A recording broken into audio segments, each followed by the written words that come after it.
Hello, I wanted to give you a little background about CliftonStrengths, the philosophies behind it, and why it was created. It was created by a psychology professor, Don Clifton, and he wanted to study what's right with people versus what's wrong with people. So a lot of psychology focuses on abnormal psychology, behavior disorders, and those are all good things. We need to understand those.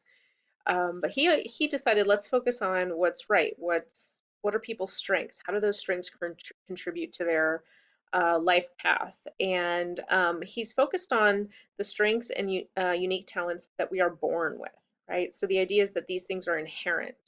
And we, of course, develop skills over time. We develop new talents. We strengthen our skills. But there's a core things that you are born with. The same thing applies to the Myers-Briggs, right? These are inherent things. And so when you can better understand them, you can, use them to your advantage and understand yourself better. And again, they are, as he studied them, they are relatively stable throughout your adulthood. He developed the assessment with a research organization called Gallup. They're a very famous organization. They do a lot of studying and polls about from folks to learn a little bit more about what makes you happy at work, what makes people unsatisfied with their careers. They run the gamut in terms of what they study, but this is one thing that they partnered with him. So quick statistics for you. You will get 5 strengths. You're going to get your top 5. There are 34 total strengths for the assessment. You're going to get your top 5. The odds of you having the same top 5 as someone else is 1 in 275. And the odds of you having the same top 5 in the same order are 1 in 33 million. And my point in sharing that is that, again, these are unique to you. The combination of them is unique to you. Your number 1 versus number 5 is unique to you. And so it just gives that empowerment in understanding them better and knowing how they relate to your career. So some philosophies. Building talents into strengths requires practice. So just because you have these strengths doesn't mean that you're automatically good at using them all the time. So it's the idea of how to continue to build on them and turn them into an even stronger strength, if you will. Um, that on the flip side of strengths are weaknesses, right? And if understanding those sometimes is just as powerful as knowing your strengths. And that we are not super people, right? We all have our weaknesses, and so understanding them can help you understand where to reach out for help or assistance, or knowing that you don't necessarily want to make areas of weakness a big part of your job, because that's what leads to unhappiness, right? If you're constantly fighting your weaknesses. And the idea of you don't always have to strive to be well-rounded, right? Well-roundedness is a positive thing in a lot of ways, but in terms of feeling like you have to be good at everything, on the flip side of that is understanding your weaknesses and where to team up with folks, and maybe how to, again, hone more in on your strengths than feeling like you have to be a jack of all trades and master of none. So in terms of weaknesses, this is something we look at with the Myers-Briggs too, right? Is when you write your signature with your non-preferred hand.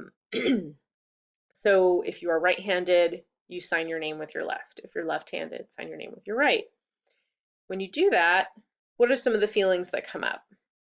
Awkward, difficult, frustrating, right? And so the bottom line is, though, you could do it, right? You could still write your signature with your non-preferred hand, but it wasn't the greatest experience. So the idea is you can always do stuff, but when you're constantly battling something that goes against your inherent strengths, that's what leads to people being unhappy in their jobs when they're not approaching their work from a place of strength. Gallup is also very focused, in addition to studying people in the workplace, very focused in student happiness. And they worked with Purdue University. They did a study with over 30,000 college graduates and said, what made you engaged in college? What made you successful in college? And they narrowed it down to these 6 areas. Um, that students noted, which was I have a professor that made me excited about learning. I had professors that cared about me. I had a mentor who encouraged me to pursue my goals. I worked on a project that took more than a semester to complete. I had an internship that allowed me to apply what I was learning in the classroom, and I was extremely active in extracurricular activities. So these are things to think about as you move through college. You know, the idea of getting to know your professors better, finding a mentor. That's one of the most powerful things you can do in college is to find someone to help you navigate college and even your career path.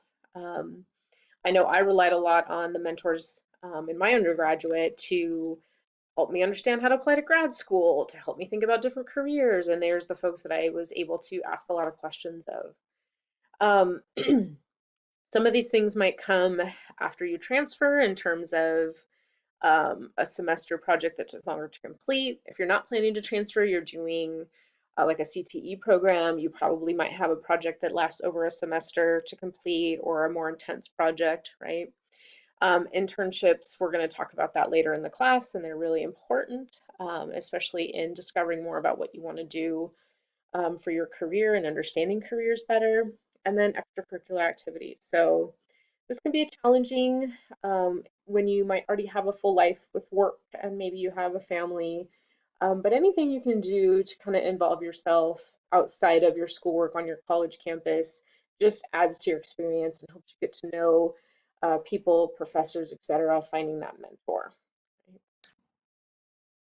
So what's next? You really want to talk about your strengths with other people, discuss them with your family, your professors. If you already have a mentor, fellow students, it just helps you understand them better. People will point out things about them, about you, where they see those strengths in you. That student guide that you're using in your homework, keep that handy, save it on your desktop, print it. It's a really nice guide to keep with you as you move through college. I already talked about finding a mentor or coach. That's a really can just really change your college experience and give you resources that you wouldn't have otherwise known about. And then lastly, really think about your strengths, and this applies to all the assessments that you're taking in this course in terms of your LinkedIn profile, if you have one, interviews, resumes, like when people ask you in a interview, what's your best strength? What are your best skills? You have some really powerful things to talk about now, and it's given you the language you have to talk about your strengths and what you're going to bring to that organization. So that's just a little overview of Clifton Strengths, giving you a little bit of background, and I hope you enjoy what you're going to learn about yourself.